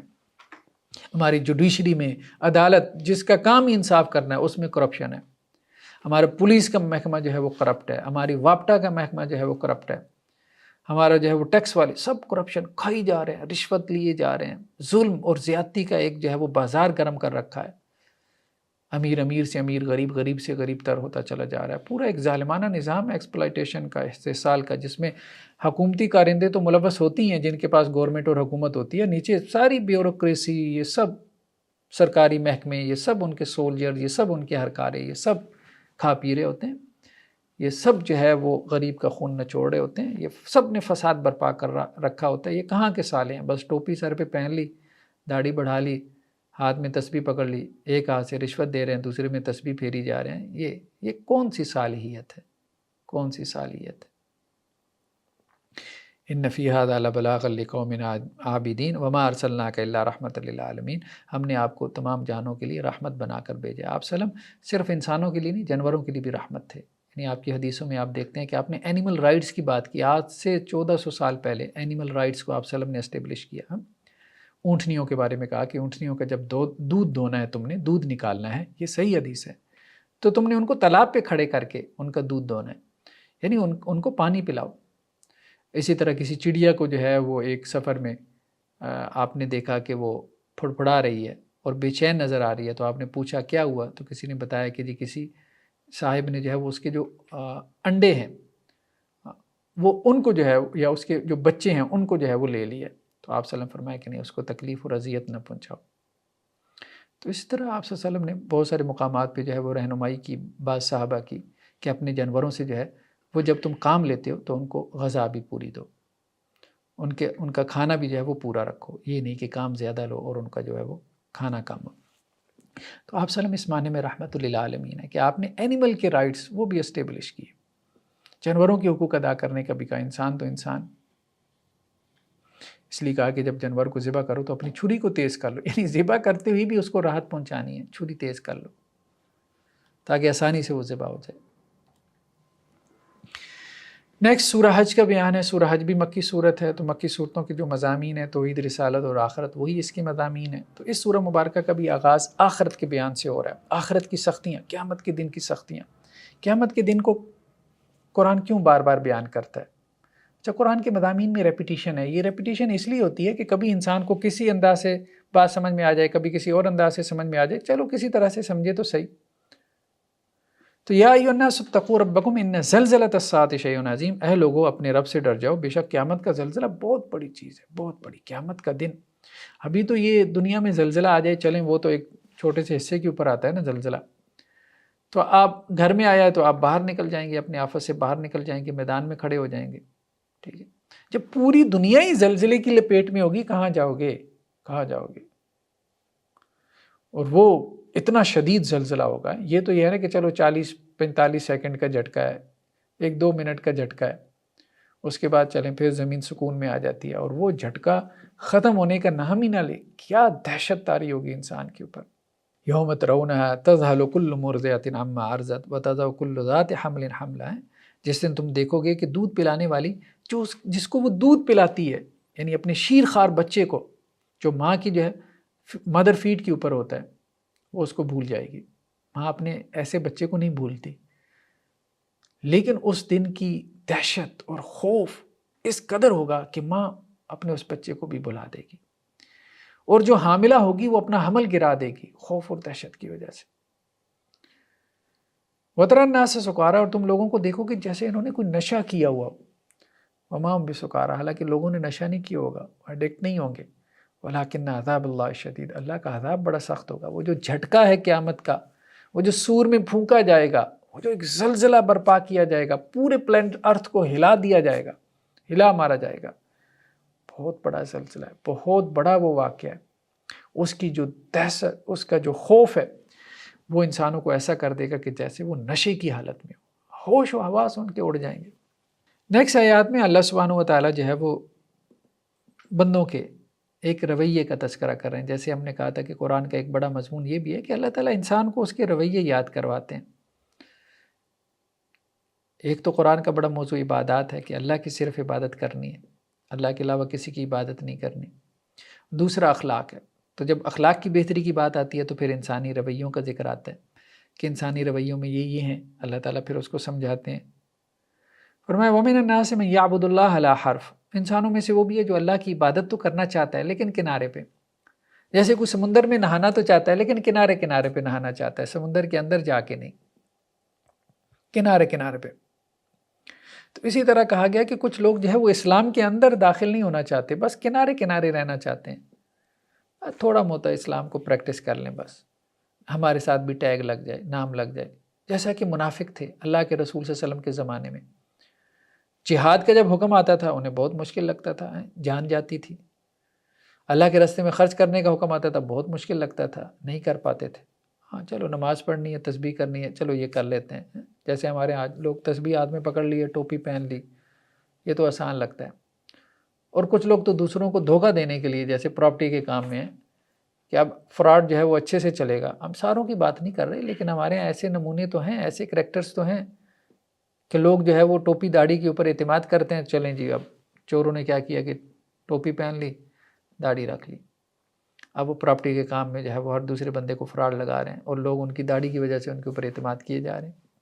تو یہ بھی ہے ہمارے ہاں انڈر ورلڈ مافیا کے جتنے لوگ ہیں ان میں اکثر کو دیکھیں تسبیحیں پکڑی ہوتی ہیں، ٹوپی پہنی ہوتی ہے، ان کا بھی اپنا ایک نیکی کا کانسیپٹ ہوتا ہے۔ تو لوگوں میں سے کچھ ایسے ہیں کہ جو کنارے کنارے اللہ کی عبادت کرنا چاہتے ہیں، کنارے کنارے۔ آج کل جیسے دیکھیں سرکاری محکموں میں ہیں، دبا کے جو ہے وہ رشوت لیں گے، دبا کے ظلم کریں گے، دوسروں کا حق ماریں گے، جھوٹ بولیں گے، فراڈ کریں گے، دھوکہ دیں گے، قوم کو بھی، ملت کو بھی، آئین اور کانسٹیٹیوشن کو بھی، انسانوں کو بھی۔ اور پھر کیا آئے گا؟ ربیع الاول میں جو ہے وہ 12 دن ربیع الاول میں ٹوپی پہن لیں گے، تسبیح پکڑ لیں گے، یا محرم کے 10 دنوں میں جو ہے وہ سیاہ کپڑے پہن لیں گے اور نظر نیاز بانٹنا شروع کر دیں گے، بس یہ جیسے ہمارا یہ سارا ظلم و ستم اس سے معاف ہو جائے گا۔ تو یہ وہ لوگ ہیں جو کنارے کنارے پہ رہ کے پورے اسلام کو پریکٹس نہیں کرنا چاہتے۔ کیونکہ ان کی حرام خوری رکتی ہے، پورے اسلام کو پریکٹس کریں، وہ جو حرام جو ان کے پیٹوں میں جا رہا ہے وہ رک جاتا ہے۔ اب وہ حرام تو انہوں نے کھانا ہے، وہ انہوں نے جو ناجائز ان کی خواہشات ہیں وہ تو انہوں نے پوری کرنی ہے، چاہے انہیں کسی کا جو ہے وہ پیٹ پھاڑنا پڑے، چاہے کسی کے اوپر ظلم کرنا پڑے، چاہے انہیں ڈاکہ ڈالنا پڑے، چاہے کسی کی جائیداد دبانی پڑے، چاہے کچھ بھی ہو، تو انہوں نے حرام تو کھانا ہے۔ تو اب وہ اس سے رک نہیں پاتا، تو اب اسے آسان جو کام لگتا ہے بس تسبیح پھیر لی، جو ہے وہ اپنا سٹیٹس جو ہے وہ ایسا لگا لیا جس میں کوئی مسجد ہے یا مسجد نبوی کا لگا لیا، اور باقی پیچھے دبا کے جو ہے وہ حرام خوری کرو، آگے سے جو ہے وہ اپنی یہ پہچان رکھو ہے۔ تو لوگوں میں سے ایسے ہیں جو کنارے کنارے جو ہے وہ اللہ کی عبادت کرنا چاہتے ہیں۔ فَإِنْ أَصَابَهُ خَيْرٌ اطْمَأَنَّ بِهِ وَإِنْ أَصَابَتْهُ فِتْنَةٌ انقلب علی وجهه خسر الدنیا والآخرہ، اگر اس کو کوئی خیر پہنچے تو مطمئن رہتا ہے، کوئی مال و دولت ملتی رہے اللہ کی طرف سے، جیسے اس زمانے میں منافقین کو مال غنیمت مل جاتا تھا۔ اور اگر کوئی آزمائش اس کو پہنچے، جیسے اس زمانے میں کیا ہوتا تھا، جنگ میں کوئی آزمائش آ گئی، جیسے جنگ احد میں 70 جو ہے وہ شہید ہو گئے، جیتی ہوئی جو جنگ تھی وہ شکست میں بدل گئی، یا آج کل جیسے کسی آزمائش میں اللہ تعالیٰ اس کو مبتلا کر دے، انقلب علی وجہہ، اپنے چہرے کے بل پھر جائے گا، خسرت دنیا والآخرہ، دنیا اور آخرت میں ایسے لوگ خسارے میں، ذالک هو الخسران المبین، یہی لوگ جو سری خسارے کے اندر مبتلا ہیں، سری خسارے میں، یعنی جب تک اس کو ملتا رہے تو وہ خوش ہے، جیسے اس کا دانا پانی بند کرے تو وہ جو ہے وہ غیر مطمئن ہو جائے گا۔ مطلب اللہ کی طرف سے اگر کچھ روٹی رزق وغیرہ لگا ہوا ہے تو ہو سکتا ہے کوئی تھوڑی بہت نیکی کر لے، اگر وہ جو اللہ کی طرف سے جو اس کو مل رہا ہے نا وہ ختم ہو جائے تو بالکل ہی پھر جاتا رہے گا، بالکل ہی جاتا رہے گا، وہ بھی چھوڑ دے گا۔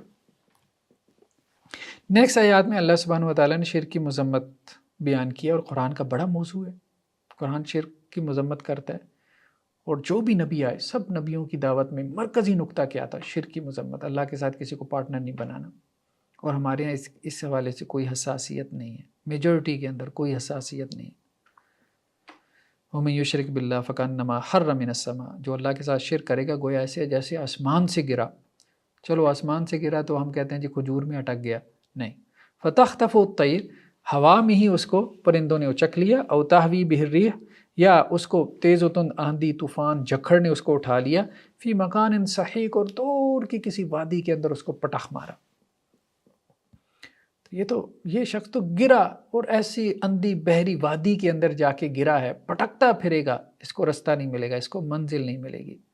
جو مشرک ہے، جو اللہ کے ساتھ شرک کرتا ہے، اپنے آپ کو جو ہے وہ مطمئن کرتا پھرے گا کہ میں صحیح راستے پر ہوں، لیکن وہ صحیح راستے پہ نہیں ہوگا، تعویل در تعویل کرتے ہوئے جو ہے وہ اپنے آپ کو مطمئن کرنے کی کوشش کرے گا، لیکن نہیں کر پائے گا۔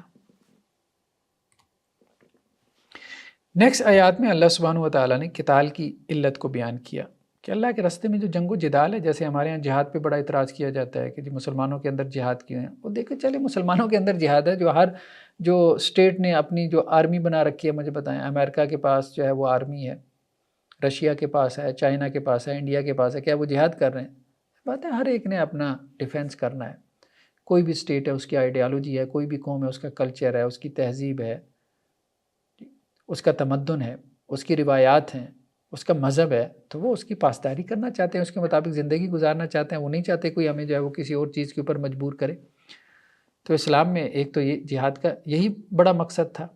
اذن للذین یقاتلون بانہم ظلموا، مسلمانوں کو اس لیے قتال کی اجازت دی گئی کہ ان کے اوپر ظلم کیا گیا تھا، مشرکین مکہ جو ہے وہ اس کو برداشت ہی نہیں کر رہے تھے کہ مسلمان جو ہے وہ کوئی اور مذہب اختیار کریں ان کے باپ دادا کے دین کو چھوڑ کے۔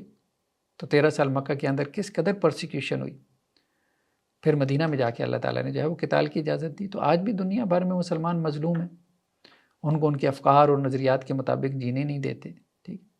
جہاں کوئی خاتون جو ہے وہ پردہ کرنا چاہے، کئی ایک ممالک کے اندر آپ دیکھیں گے، ویسے تو کہتے ہیں بڑی آزادی ہے، بڑی آزادی ہے، لیکن جب اسلام کی بات آتی ہے تو وہاں ساری پابندیاں ان کی لگ جاتی ہیں۔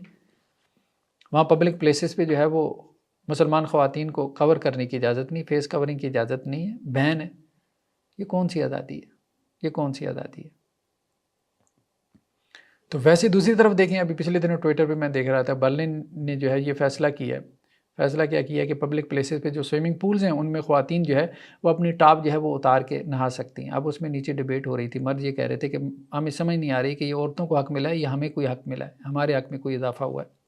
تو اس طرح سے مطلب عورتوں کو جس طرح سے آپ یوں کہہ لیں کہ جی بے وقوف بنایا جا رہا ہے، ان کو یہ بتایا جا رہا ہے کہ شاید ہم آپ کو حقوق دے رہے ہیں، اور ان کے جو اصل حقوق ہیں ان سے ان کو محروم کیا جا رہا ہے، اور ان کو وہ حقوق دیے جا رہے ہیں جو بیسیکلی مردوں کے لیے حقوق بن رہے ہیں، الٹیمیٹلی وہ مردوں کے حقوق بن رہے ہیں۔ تو وہ یہ کہہ رہے تھے کہ یہ مطلب ہمارا تو یہ حق تھا کہ ہم اس کو دیکھتے، تو اس نے کیوں اپنے آپ کو چھپایا ہوا ہے؟ تو بس اسے یہ سجا دو کہ یہ تمہارا حق ہے کہ تم اپنے کپڑے اتار دو تاکہ ہم تم کو دیکھ سکیں۔ تو اصل میں تو ان کو دیکھنے کا حق ملا ہے۔ تو یہ ایک ڈیبیٹ چھڑی ہوئی تھی وہاں ٹویٹر کے اوپر، اور وہ ان کے اپنے لوگ کر رہے تھے، ہمارے لوگ نہیں۔ وہ انگلش میں جو ہے وہ کوئی ٹویٹ تھا ان کے اپنے لوگوں کا۔ تو اللہ سبحانہ و تعالیٰ یہ کہہ رہے ہیں کہ یہ جو قتال کی علت ہے یہ ظلم ہے، مسلمانوں پہ ظلم ہوا ہے۔ اب ظاہر بات ہے جس پہ ظلم ہوگا تو وہ مظلوم قوم کیوں نہیں بدلہ لے گی؟ ہاں، کسی ریاست کے اوپر آپ اگر حملہ کر دیں گے تو وہ کیا کریں گے؟ آپ کا کیا خیال ہے؟ کہیں گے آئیں ہمیں غلام بنا لیں، قبضہ کر لیں، کیپچر کر لیں ہمیں، اور اپنے نظریات ہمارے اوپر ٹھوس دیں؟ کون ایسے کرے گا؟ کوئی بھی نہیں کرے گا۔ تو ہمارے یہاں یہ جہاد کے نام پہ ہو رہا ہے، تو ان کے یہاں کیا؟ ان کے یہاں آپ قتال کہہ لیں، جنگ کہہ لیں، وار کہہ لیں، جو بھی کہہ لیں۔ تو بس ایک جہاد کے نام کو انہوں نے جو ہے وہ بدنام کرنے کے لیے جہاد کی ٹرمینالوجی کو یہ بات جو ہے وہ کرنا شروع کر دی ہے۔ تو مسلمان جہاں پہ بھی مظلوم ہیں تو ظاہری بات ہے وہ اس اپریشن کے خلاف کیوں نہیں کھڑے ہوں گے؟ ہر قوم کھڑی ہوتی ہے دنیا میں، کتنی جگہ پہ ریوولٹ آئے ہیں، قومیں جو ہے وہ کھڑی ہوتی ہیں اپنے بادشاہوں کے خلاف، اپنے حکمرانوں کے خلاف کھڑی ہو جاتی ہیں، قومیں جو ہے وہ دوسری قوموں کے خلاف کھڑی ہو جاتی ہیں۔ یہ دنیا میں ہر جگہ ہوتا ہے، کوئی بھی ظلم کو برداشت نہیں کرتا، کوئی بھی نہیں کرتا۔ یہ غیر عقلی اور غیر منطق کی بات ہے، اللاجیکل بات ہے کہ آپ کسی کے اوپر ظلم کریں اور وہ برداشت کر جائے۔ آپ بلی کو جو ہے کارنر کریں گے وہ بھی آپ کو پنجہ مارے گی، انسان تو انسان ہے، اس کو آپ کارنر کرنے کی کوشش کریں گے تو وہ نہیں اٹھے گا، اٹھے گا بالکل۔ نیکسٹ آیات میں اللہ سبحانہ و تعالیٰ یہ بات کر رہے ہیں کہ اندھا وہ ہے جس کا دل اندھا ہو جائے۔ آنکھوں کا اندھا اصل میں اندھا نہیں ہے، دل کی جو بصیرت ہے یہ ختم ہو جائے۔ آنکھوں سے تو دیکھ رہا ہے، کافر بھی دیکھ رہا ہے، آنکھوں سے تو جانور بھی دیکھ رہا ہے، لیکن جانور کے بعد بصیرت نہیں ہے۔ تو انسان بھی بعض اوقات جانوروں کی مانند ہو جاتا ہے، بس وہ صرف دیکھتا ہے جیسے جانور دیکھتا ہے، سنتا ہے جیسے کہ جانور سنتا ہے، لیکن اس کے بعد بصیرت نہیں ہوتی، انڈرسٹینڈ نہیں کر پاتا، سمجھ نہیں پاتا۔ تو فرمایا کہ کیا وہ زمین میں چلے پھرے نہیں دیکھتے پچھلی قوموں کا کیا انجام ہوا؟ فَتَكُونَ لَهُمْ قُلُوبٌ يَعْقِلُونَ بِهَا، ان کے پاس کوئی ایسے دل ہوتے جس سے وہ سمجھتے، یا ان کے پاس کان ہوتے جس سے وہ سنتے۔ فَإِنَّا لَا تَعْمَى الْأَبْصَارُ، دیکھو آنکھیں اندھی نہیں ہوتی، آنکھیں اندھی نہیں ہوتی، وَلَكِنْ تَعْمَى الْقُلُوبُ الَّتِي فِي الصُّدُورِ، وہ دل اندھے ہو جاتے ہیں جو سینوں میں دھڑکتے ہیں، دل اندھا ہو جاتا ہے، دل نہیں دیکھ پاتا، دل نہیں دیکھ پاتا۔ تو قرآن بہت زیادہ فوکس کرتا ہے دل کی سوجھ بوجھ، دل کی بصیرت۔ ہم بھی اپنی زبان میں کہتے ہیں میرا دل کر رہا ہے کہ یہ کر لوں، میرا دل کر رہا ہے کہ یہ نہ کروں۔ ارادہ انٹینشن، یہ سب کہاں سے پھوٹ رہا ہے؟ انسان کے دل سے۔ انسان کی فیلنگ، انسان کی ایموشن، یہ سب کہاں ہیں؟ جذبات اور احساسات، یہ سب دل میں پیدا ہو رہے ہوتے ہیں۔ سوچ فکر وہ تو ظاہری بات ہے کہ ذہن میں پیدا ہو رہی ہوتی ہے، لیکن باقی یہ سب کچھ تو انسان کے دل، انسان کی جو ڈٹرمینیشن ہے، اس کا جو ول پاور ہے، یہ سب دل ہے، یہ اس کا دل گردہ ہے۔ ہم اصطلاح کے طور پہ بھی جو ہے وہ یہ بات استعمال کرتے ہیں۔ تو بہت ساری جو ایکشنز ہیں، ایکشنز آف دی ہارٹ، افعال القلوب جنہیں ہم کہتے ہیں، ان کا تعلق انسان کے دل سے، جو انسان کی پرسنالٹی کی ڈیولپمنٹ میں اور انسان کی ڈیسیژن میکنگ میں اہم کردار ادا کرتے ہیں، خاص طور پہ اس کی جو ایموشنل ہیلتھ ہے۔ تو قرآن دل کو بہت زیادہ فوکس کرتا ہے، اس لیے کہتا ہے کہ دل جس کا صاحب بصیرت ہے، اصل میں وہ صاحب بصیرت ہے۔ آنکھوں سے دیکھنے والا، آنکھوں سے دیکھنا کون سا دیکھنا ہے؟ تو اس لیے کہا گیا کہ اپنے دل کو جو ہے نا وہ زندہ رکھو، دل کو زندہ رکھو۔ تو دل ظاہری بات ہے کیسے زندہ ہو سکتا ہے؟ جب انسان جو ہے وہ باعث نہ ہو، وہ صحیح معنوں میں جو ہے وہ حق کا متلاشی ہو اور حق کے اوپر کان دھرنے والا ہو۔ نیکسٹ آیات میں اللہ سبحانہ و تعالیٰ یہ بات کہہ رہے ہیں کہ بہت زیادہ بحث مباحثے سے بچنا چاہیے۔ مسلمانوں کو کہا گیا کہ دوسری جو قومیں یہود و نصارہ ہیں، ان کے اپنے دور کے شریعتیں تھیں، وہ اس کے مطابق اللہ کی عبادت کرتے ہیں۔ جیسے یہودیوں میں آج بھی آپ دیکھیں گے اپنے طور پہ نماز پڑھتے ہیں، وہ یہودی بھی نماز پڑھتے ہیں، ان کی نماز میں بھی آپ کو قیام، رکوع، سجدہ مل جاتا ہے، یہودیوں کے ہاں بھی۔ اسی طرح وہ اپنی کتاب تورات کی تلاوت کرتے ہیں، تلاوت کرتے ہی روتے بھی ہیں، بہرحال جیسا تیسا بھی ہے، ان کے ہاں عبادت کا ایک نظام ہے۔ عیسائیوں میں بھی ہے، وہ بھی اتوار کو گرجے میں جاتے ہیں، جو کچھ بھی کرتے ہیں۔ تو قرآن نے یہی بات کہی کہ ان کے ساتھ جھگڑا نہ کرو اس معاملے میں۔ آپ کیا کریں؟ آپ کا اصل کام اللہ کی طرف بلاتے رہنا ہے، دعوت دیتے رہنا ہے۔ تو لِكُلِّ أُمَّةٍ جَعَلْنَا مَنْسَكًا هُمْ نَاسِكُوهُ، ہر امت کے لیے ایک طریقہ ہم نے مقرر کیا تھا، ہر نبی کے لیے ایک شریعت تھی، اس کے مطابق اس کی قوم والی عبادت کرتے رہے۔ فَلَا يُنَازِعُنَّكَ فِي الْأَمْرِ، اس معاملے میں زیادہ ان کے ساتھ جھگڑا نہ کریں، تمہاری شریعت یہ تھی، ہماری یہ۔ جیسے ہمارے یہاں مسلکوں کا اختلاف ہے، تو مسلکوں کے اختلاف میں زیادہ جھگڑا نہ کریں۔ ٹھیک ہے، آپ لوگوں کو کہیں بھائی کمپیریٹیو اسٹڈی کریں، کمپیریٹیو اسٹڈی کے بعد آپ کا ایک بات کے اوپر دل ٹھکتا ہے، ٹھیک ہے، اس کے اوپر آپ عمل کریں، ریسرچ تو کریں، ریسرچ ضرور کریں، پھر اس کے اوپر جس پہ دل ٹھکتا ہے اس کے اوپر عمل کریں، ٹھیک ہے۔ اب اس میں زیادہ کج بحثی نہ کریں، لوگوں کو مجبور کرنا کہ نہیں یہی بات ہے، اسی کے اوپر تم آ جاؤ۔ جو دین ایگریڈ اپان ہے کہ اللہ کے ساتھ کسی کو شریک نہیں ٹھہرانا، توحید، اس کی طرف لوگوں کو بلاتے رہیں، اس کی طرف بلاتے رہیں۔ باقی چھوٹے موٹے اختلافات تو وہ ہمیشہ سے رہے، ہمیشہ رہنے ہیں، جنہیں ہم اجتہادی اختلافات کہتے ہیں۔ وَإِن جَادَلُوكَ فَقُلِ اللَّهُ أَعْلَمُ بِمَا تَعْمَلُونَ، اور اگر آپ سے پھر بھی وہ جھگڑا کریں، جیسے ہمارے ہاں بھی ہوتا ہے مسلکی مسائل میں، کچھ لوگ آپ کے پیچھے پڑ جاتے ہیں، اچھا اس کے بارے میں بتائیں، اس کے بارے میں بتائیں۔ جیسے اب ہمارے ہاں مشاجرات صحابہ کی ایک بحث جو ہے وہ سوشل میڈیا پہ کچھ لوگوں نے بہت وائرل کر لیا، اچھا ان میں سے کون حق پر تھا، کون نہیں حق پہ تھا، ٹھیک ہے، ایک آدھا سٹانس آپ نے لے لیا، آپ اس کے مطابق آپ نے بیان کر لیا، آپ صبح و شام اسی کی جو ہے وہ کہانی سنائی جا رہے ہیں، اسی کو زندگی کا آپ نے مقصد بنا لیا اور اسی کی بنیاد پہ لوگوں کے جو ہے وہ ایمان کے اور آخرت کے فیصلے کیے جا رہے ہیں۔ مختلف جو ہے وہ پوائنٹ آف ویو ہو سکتے ہیں بہت سارے مسائل کے اندر، مختلف پوائنٹ آف ایک سے زیادہ رائے کی جو ہے وہ گنجائش موجود ہوتی ہے، آپ اپنی رائے بیان کریں، ٹھیک ہے، اور بتائیں کہ جو اس کے یہ دلائل ہیں، بس اللہ خیر صلاح آگے گزر جائیں، بس ٹھیک ہے۔ اصل جو فوکس کرنا ہے وہ کس کو؟ وہ توحید کو اور شرک کی مذمت کو فوکس کرنا ہے، وہ دین کی مبادیات، اس کی فنڈامنٹلز کو فوکس کرنا ہے۔ نماز پڑھنی ہے، سب اس پہ متفق ہیں، روزہ رکھنا ہے، حج کرنا ہے، زکوٰۃ دینی ہے، چوری نہیں کرنی، کرپشن نہیں کرنی، رشوت نہیں دینی۔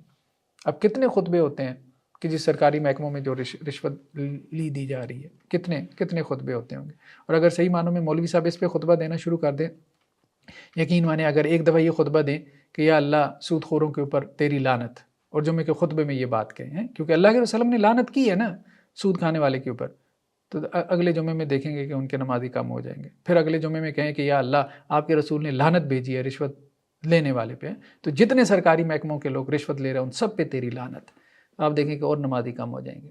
پھر اگر آخر میں یہ مولوی صاحب کہیں گے کہ یا اللہ آپ کی لعنت جھوٹوں کے اوپر، کیونکہ قرآن کہتا ہے لعنت اللہ القاذبین، جھوٹوں کے اوپر اللہ کی لعنت، تو یا اللہ جتنے جھوٹے موجود ہیں ان سب پہ تیری لعنت ہے۔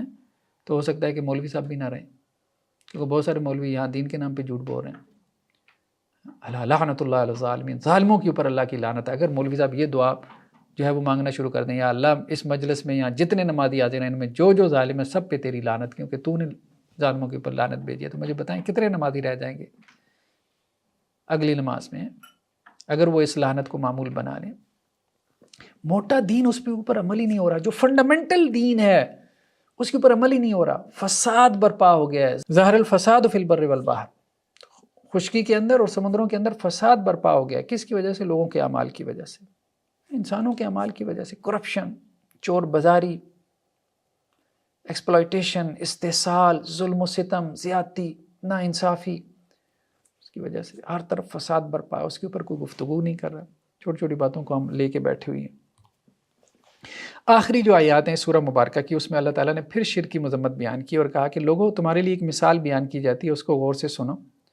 بے شک جن کو تم اللہ کے علاوہ پکارتے ہو، جن سے تم اللہ کے علاوہ دعائیں کرتے ہو، ان الذین تدعون من دون اللہ، تدعون دعا کرتے ہو اللہ کو چھوڑ کے، جن سے تم دعا کرتے ہو، وہ بتوں سے کرتے تھے اور آج جو ہے وہ صاحب قبر سے، مزار سے جو ہے وہ دعا مانگی جاتی ہے، یا جو فوت شدگان ہیں، جیسے کرسچین جو ہے وہ حضرت عیسیٰ علیہ السلام سے مانگتے ہیں، ہمارے ہاں کچھ لوگ جو ہے وہ حضرت علی رضی اللہ عنہ سے مانگ لیتے ہیں، یا جو اولیاء اللہ ہیں ان سے مانگنا شروع کر دیتے ہیں، ان میں جو ہے وہ شاہ عبد القادر جیلانی علیہ الرحمہ۔ لن یخلقوا ذبابا، تو جن سے تم اللہ کے علاوہ دعائیں کرتے ہو وہ ایک مکھی نہیں پیدا کر سکتے، نہیں پیدا کر سکتے۔ یہ مکھی اللہ نے بنائی، اللہ نے پیدا کی ہے، کوئی مکھی پیدا کر سکتا ہے؟ کوئی بھی نہیں پیدا کر سکتا۔ یہ نبی کے اختیار میں بھی نہیں ہے اور کسی ولی کے اختیار میں بھی نہیں ہے کہ ایک مکھی کی پیدائش کر سکے۔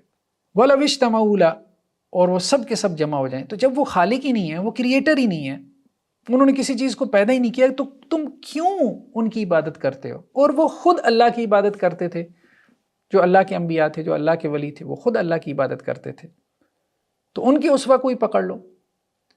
عبادت کا مستحق کب کوئی بنتا ہے؟ جب وہ کریٹر ہو، جب وہ کوئی کریٹر ہو، جس نے پیدا کیا، اس بنیاد پہ وہ عبادت کا استحقاق رکھتا ہے۔ یعنی عبادت کے لیے کیوں وہ اہل ہے؟ کیونکہ وہ آپ کا کریٹر ہے، تو کریٹر تو اللہ کے علاوہ کوئی ہے ہی نہیں، کسی نے تو مکھی بھی نہیں پیدا کی اللہ کے علاوہ، تو آپ ان کی کیسے عبادت ہو سکتی؟ عبادت نہیں ہو سکتی۔ اگر نبی ہیں تو نبی تو تمہیں اللہ کی عبادت کی دعوت دینے کے لیے آئے ہیں، اللہ سے ملانے کے لیے، اللہ سے جوڑنے کے لیے آئے۔ نبی اس لیے نہیں آئے کہ اللہ کو چھوڑ کے ہماری عبادت شروع کر دو۔ نہ اولیاء اللہ کی یہ کبھی دعوت رہی ہے کہ اللہ کو چھوڑ کے ہم سے مانگنا شروع کر دو، وہ ساری زندگی خود اللہ کے سامنے گر گراتے رہے، اللہ کے سامنے سجدے کرتے رہے، آوازاری کرتے رہے۔ فرمایا وَإِن يَسْلُبْهُمُ الذُّبَابُ شَيْئًا لَّا يَسْتَنقِذُوهُ مِنْهُ، اگر ان بتوں کے سامنے جو حلوے مانڈے پڑے ہیں، یا آپ کہیں آج کل مزاروں اور قبروں کے اوپر جو حلوے مانڈے یہ رکھ آتے ہیں، ٹھیک ہے، تو اگر کوئی مکھی ان میں سے اڑا کے لے جائے تو یہ اس سے چھڑوا بھی نہیں سکتے۔ ضعف الطالب والمطلوب، کتنا کمزور ہے جو طلبگار ہے اور کتنا کمزور ہے جس سے مانگا جا رہا ہے، دونوں کمزور ہیں، دونوں کمزور ہیں۔ مانگنے والا بھی، جس سے مانگا جا رہا ہے اس سے مانگو جو طاقتور ہے، جو حقیقی طاقتور ہے اللہ کے ساتھ۔ تو اللہ تعالیٰ کیسے مثالیں دے دے کے شرک کی مذمت کرتے ہیں، سمجھانے کے لیے، سمجھانے کے لیے۔ نبی کا مقام اور مرتبہ بہت افضل ہے اللہ کے بعد، لیکن عبادت نبی کی بھی نہیں ہے. ولی کا بہت مقام اور مرتبہ ہے لیکن عبادت ولی کی بھی نہیں ہے. وہ اللہ سے جوڑنے کے لیے آتے ہیں. وہ اس لیے نہیں آتے کہ ہم اللہ کو چھوڑ کے ان سے مانگنا شروع کر دیں، ان کی عبادت شروع کر دیں. یہ اشارہ شیطان کا کھیل ہے، شیطان کا وسوسہ ہے. اور شیطان نے ہر دور میں شرک کی مختلف صورتیں اور فارمز پیدا کی ہیں اور لوگوں کو جو ہے وہ مختلف طرح سے جو ہے وہ شرک کے رستے پہ ڈالا ہے. اور یہ کہہ کے کہ جی وہ اصل میں جس شرک کی مذمت آئی وہ تو گزر گیا 1400 سال پہلے. گویا کہ سارا قرآن جو کہ شرک کی مذمت سے بھرا پڑا ہے وہ غیر متعلق ہو گیا. اب وہ غیر متعلق ہو گیا. ایسی بات نہیں ہے. یہ قرآن قیامت تک کے لیے مسلمانوں سے متعلق ہے، پوری دنیا کے انسانوں سے متعلق ہے. اللہ سے دعا ہے اللہ تعالیٰ ہمیں سمجھنے کی توفیق نصیب فرمائے. صدق اللہ العظیم. جزاکم اللہ خیر. والسلام علیکم ورحمۃ اللہ وبرکاتہ.